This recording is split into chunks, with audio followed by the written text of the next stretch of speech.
Hey guys, it's Ryder. I hope you're having a wonderful day, and I hope subclassing is treating you well. Today's video is going to be teaching you how to theorycraft your own builds rather than using a copy-paste build from YouTube. There's a lot of advantages as to why you should do this, and I recommend that you stick around to the whole video to make sure that your build is fully operational. This build video is aimed for anyone wanting to make a PvP build that they can call their own, whether they have years of experience or are just starting out. Subclassing tosses a lot of what we knew in the Blender, but the fundamentals are mostly still the same. This guide is broken down into several small steps that will each lead you to a build that you can be proud to call your own. So that begs the question, why even theorycraft my own build if YouTube has all the answers? So speaking from personal experience, getting the one-up on players can be a thrill. Taking your character into a player versus in-player environment and stopping other people can legitimately be fun, but especially if you can take pride in what you crafted. For me, ESO's PvP is an opportunity to let my critical thinking take charge as I solve puzzles to beat encounters and to improve my ability to either kill or survive against other real people. PvE doesn't provide me the same thrill, and this is because of the stale homogenized metas presented at the endgame. With subclassing released, we are entering an age of theory crafting beyond what the game has experienced so far, and creative minds can flourish here. If you're the sort of player who enjoys solving problems and creating something of your own, theory crafting in PvP can be rewarding in a way without comparison to the other parts of the game. To help orient yourself throughout the video, here's an overview of what I'll discuss. The start of any build needs a clear direction, and that can either be thematic or mechanic based. Ask yourself, do you want to be a flame-wielding Nightblade, or do you want a Nightblade who uses dot pressure? Regardless of if you value RP or optimization more, both of these examples can present the same outcome as long as there's boxes checked off the list, but more on that later. Once you pick your ideal playstyle or theme, stick with it. The game is an ocean of knowledge, and steering towards the nearest island of information can set you off course. If you try incorporating too many sets or abilities that don't all point to your end goal, you'll wind up with a build that's lackluster in all regards. Versatility can be a great device, but don't let it dominate your trajectory. Once you've plotted your course, you'll need to understand one piece of damage dealing before you sail off. In PvP, damage can be laid out on a spectrum, as shown on the screen. On one end of the spectrum, there's damage dealing over time, or dots. These builds rely on abilities and sets that stack up, draining their opponent's HP to 0. They're a great start for new players as timing is far less important here, and you can focus on your survivability while your dots stick them down. Sets such as Reliquins, Firebrand, Zon, and Vatastrand Destruction Staff are stable additions to many dot builds. Some classes excel at this more than others, like Dragonite, but can be countered by classes with a purge, such as Templar. On the other end, there's Burst. These builds require patience and timing abilities just right for many abilities with delayed timers, like Shocks or Power of the Light, to go off simultaneously. Bursts can be quite satisfying to pull off and are devastating to players of all skill levels. Builds created in the direction of bursting often run sets that either offer raw damage input, such as Essence Thief and Orda's Wrath, or proc sets such as Null Arca and Tarnished Nightmare. Classes such as Warden, Templar, and Nightblade excel at burst, especially when paired with mechanical acuity. In the middle area is called Pressure. Pressure builds are solid ground between dots and burst and often are seen in 1vx videos featuring Dragonites. Builds using this often use both major and minor defile to keep enemy HP low enough. These builds require patience, waiting for their opponent's HP to hit a certain threshold before hitting them with a burst combo. Necromancers do well at this and use sets such as Snake in the Stars and Jarrals. Regardless of what end of the spectrum you follow, you'll need to understand the game is centered around opportunity cost. For those unaware, this is the idea that an option, while not inherently better or worse than anything else, can have more or less value based on the alternatives that are often mutually exclusive. In ESO, our opportunity cost is based on the limited skill space and equipable items. This idea is important when making any decision. If you select 3 tank lines and only defensive skills, you might not die to anything, but you can't deal any damage. If you have a bomber, you'll kill the entire map but blow over if the wind gets too gusty. So just like the damage spectrum, understand that investment into damage is often an investment into a lack of survivability. If you're someone who wants to be in the middle of both, there's many sets and abilities that do both somewhat effectively. For newer players, I recommend starting on the tankier side. This will let you participate in the fights longer and can teach you a lot about block weaving, positioning, ultimate usage, targeting, and much more. Newer players who start on the damage end of the spectrum might fall over and die before they're able to practice their burst combo or getting the hang of all their ability timers. Now we actually begin our journey. Every build, with some outliers excluded, require a few universal buffs and abilities. On your screen, I provided a checklist of what you'll need. Major Resolve, found in every class. Minor Resolve, given to us by Vigor. Major Sorcery and Brutality, from some class skills or potions. Major Prophecy and Savagery, also provided from class skills or potions. Some type of Major Breach, but minor is also good. A Burst Heal, a Stun, and not required on every build, but most have some type of spammable in mind. These buffs and abilities are at the center of every PvP build, and you should make sure each of these are included in whatever you come up with. Some niche builds like stealth ganking might forego something like Resolve, but this video is for a typical PvP setup. In addition to the required buffs and abilities, there's other great additions that can help your build excel, but only if there's room for it.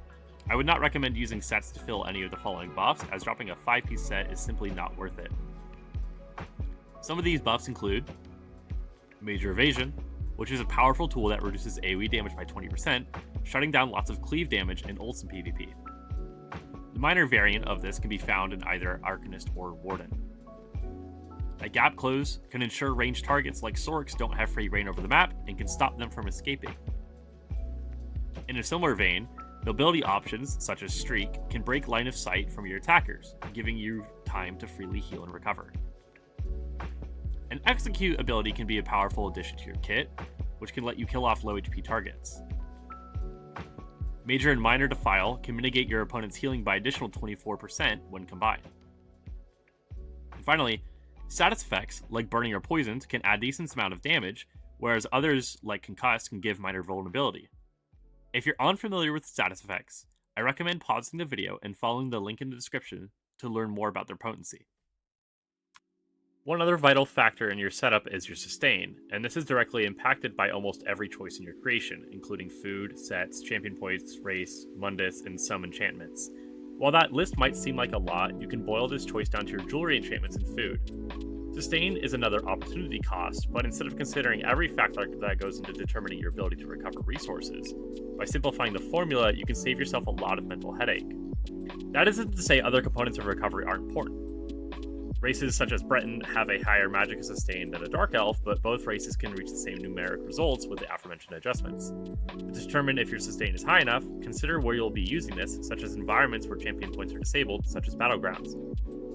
Results will vary with each player, but if your sustain is suffering even with value such as 1700 in your primary recovery, consider weaving in heavy attacks when you don't need to deal high amounts of damage quickly.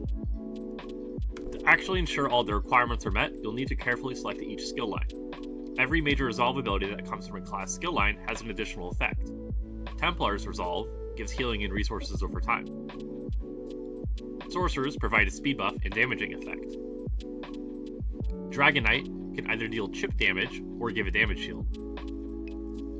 Necromancers provide cost reduction to summoning abilities or a free pull. Nightblades use shadow skills to activate their resolve. Arcanists provide minor breach, as well as effects that create or use crux.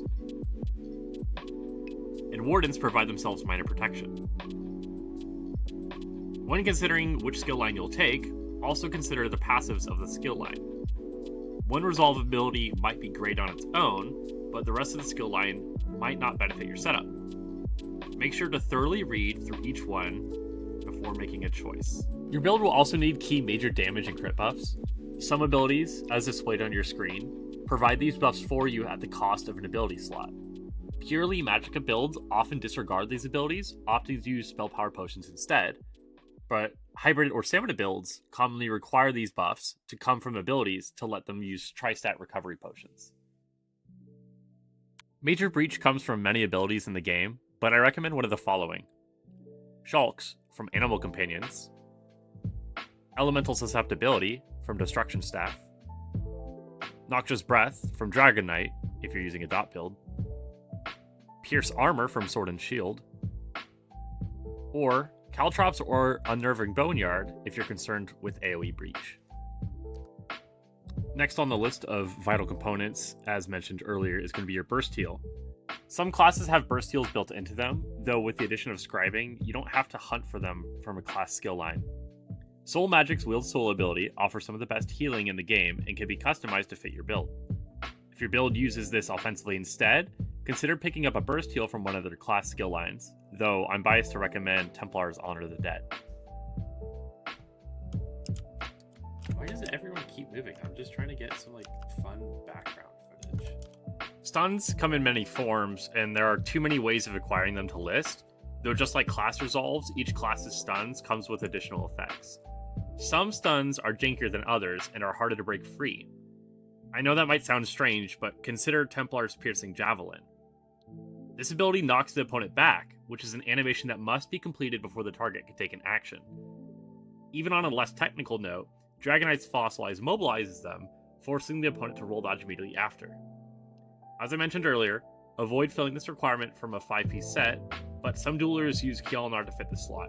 I can't say I'd recommend that necessarily, but it isn't unheard of. The point of the stun is to help you secure a kill. Without a stun, your opponents can often heal up for free and counter your burst or dot pressure. Once you've determined what skill lines you'll use to meet your target outcome, you'll need to determine what type of set combination you'll be using. The modern meta uses a setup like you'll see on the screen. We'll use a 2-piece monster set, a mythic item in any slot except for the head or shoulders, a 5-piece set that activates or is only active on the front bar, a 5-piece set that activates or is only active on the back bar, and 1-piece trainee to fill in that slot, as you'll notice we have 1 free piece of gear to play with.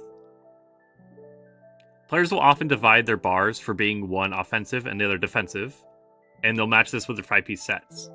By using the setup, we're cutting out opportunity costs as much as we can by squeezing out more effective slots from our setup. There are other builds that may use 1 or 2 arena weapons, as displayed on your screen, but these are generally less optimal. Oaken Soul builds changes heavily and offer their own varieties of set combinations, but that is beyond the scope of this video. If that interests you, however, leave a comment about what your ideal 1-bar build is. Back to the setup. Weight is important when selecting your sets. In ESO terms, weight refers to if your gear is light, medium, or heavy armor. Any non-crafted set that has a predetermined weight, but class sets from Infinite Archive come in all 3. Each armor skill line provides bonuses to either damage or survivability, with light armor offering the highest damage at the cost of your own resistances, medium armor offering crit damage and weapon damage, and heavy armor providing health and resistances. As you're determining your sets, don't forget about the weight. If you pair Oak Fathers and Rallying Cry, for example, your damage will be very high, but you'll be squishy. Crafted sets offer flexibility, allowing you to determine the weight of each piece to build towards your target goal effectively. The positioning of armor weights is important too. Bigger pieces of gear, like the chest, the legs, and head, offer more armor bonuses than smaller pieces of gear such as gloves, boots, and waist. To maximize your armor value, place heavier armor in bigger slots and lighter armor in smaller slots. To showcase what I mean, let's equip Essence Thief, a medium set, and Rallying Cry, a light set. Our build is using the standard Monster Mythic combination, so we'll want each set to be active on only 1 bar. I'll have Essence Thief on the front bar, so I'll go ahead and equip my Essence Thief axes. Let's also make sure I have my monster set, which is heavy, and my mythic on as well. With that all done, I need to fill in 3 more pieces of Essence Thief to give me that 5-piece bonus. Okay, our Essence Thief is now active on our front bar. With that done, I need to fill in 3 pieces of Essence Thief to give myself the 5-piece bonus. Okay, now our Essence Thief is only active on our front bar. Because Rallying Cry is a light set and I value survivability, I'm going to go ahead and put those on the jewelry and belt so I don't lose that much armor. Okay, perfect. Now we have all 5 pieces of Rallying Cry that will be active when I'm on the back bar. Note that 2-handed weapons count for 2 slots. And all we're missing now is the trainee, which comes in heavy, so I'll put that on our chest piece. And now our gearing is complete, but we're not done with this yet. After your gear is determined, you'll need to set your traits correctly, starting with the simplest, that being armor. Because we're in a high damage meta right now, Impenetrable is reasonably one of the best traits to survive. You may also want to use Reinforce on any heavy, big armor slot, such as the chest, legs, head, or shoulders. Divines is a great trait as well, and can be used to boost your Mundus Stone's effectiveness. If your build utilizes roll dodging, well-fitted is beneficial. I generally avoid any trait not mentioned, such as Invigorating or Nirnhoned. For jewelry, your trait is highly determined by both the specifics of your build and may change often. Generally speaking, you can set all your traits to infuse and apply either damage or recovery enchants. For open world build, PvP, or for 1vx builds, use Swift to get in and out of fights quickly. Protective is another trait that can help you survive as well. In PvE, players live by the Bloodthirsty trait, though this isn't as strong as infused spell damage in most cases. If you're going for single maximum resource, use any of the traits that support that resource. Weapon traits can get a bit tricky, and you'll need to determine which one suits you the best. If your build can apply status effects, consider Charge to squeeze a lot more damage out. If your build relies on high penetration, use Sharpened. For a defensive sword and shield, pair Nirnhoned, Defending, Decisive, or Powered, and run the shield in Reinforced or Sturdy. A backbar two-handed weapon running infused with a weapon damage glyph can provide high uptimes on damage boost for yourself. If your build uses Onslaught, try Nirnhoned for a bigger raw damage increase. Enchantments for armor are pretty simple. Tri-stat enchantments offer you the most stats per piece at the cost of high prices. If you're unwilling to spend that kind of coin, try running health on the big pieces of armor and your primary stat on the smaller pieces. Jewelry enchantments may change as you're learning your build. You may find yourself needing more recovery, so swapping to either magic or stamina recovery will help, or if you're recovering too much, use damage enchantments instead. For your attributes, after you've determined if you're going to be primarily using magic or stamina, allocate points to health in such a way that you have at least 30,000 HP with a food buff on. 30,000 HP is considered to be a base level for all generalist PvP builds, but you can add more if you're wanting to have more survivability at the cost of damage output. A higher HP pool will allow for more mistakes and you can make the learning process easier, but as you become more comfortable with your build, consider reallocating more points into your primary attribute. And on the note of resources, food is one of the most important parts of any build. There's many different types of food, ranging from foods that give maximum magicka and magicka recovery, others that offer maximum stamina with no recoveries, and some that increase health and all recoveries. The list for possible food is too extensive to cover in one video, but if you're unsure where to start, I recommend using Jewels of Misrule for general purposes. If you're creating a ganker or have a very high HP pool anyway, consider parsing food like Ghastly Eyeball or Lavafoot Soup. Like enchantments, if you're unsatisfied with part of your build, see if changing your food helps before messing with pieces of your gear. For the final part of your build, determine what Mundus you'd like to run.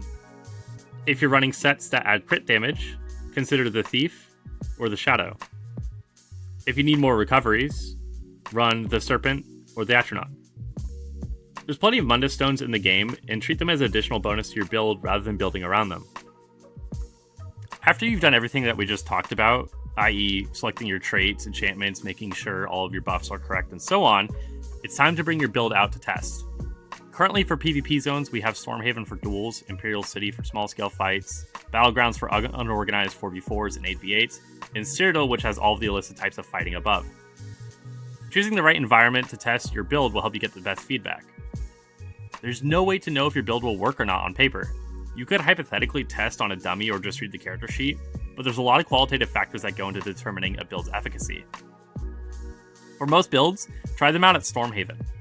Even if your build was made for 1vxing and running around towers, you'll need to understand your damage and survivability potential against competent players. This place has a bad rap for being toxic, but I found a lot of players here who are really friendly and willing to continue dueling to help with testing your build here. That isn't to say there aren't bad apples here, there definitely are, but they reveal themselves pretty quickly. When you're dueling here, make sure you read your combat metrics report afterwards and look at the damage breakdown of your damage done and your damage taken. Imperial City, depending on the time, is another good place to test out your build, and with the presence of gankers can determine if you're tanky enough to survive against a burst at any moment. You can also hop into Battlegrounds, but my concern for this is how randomized and mismatched teams are.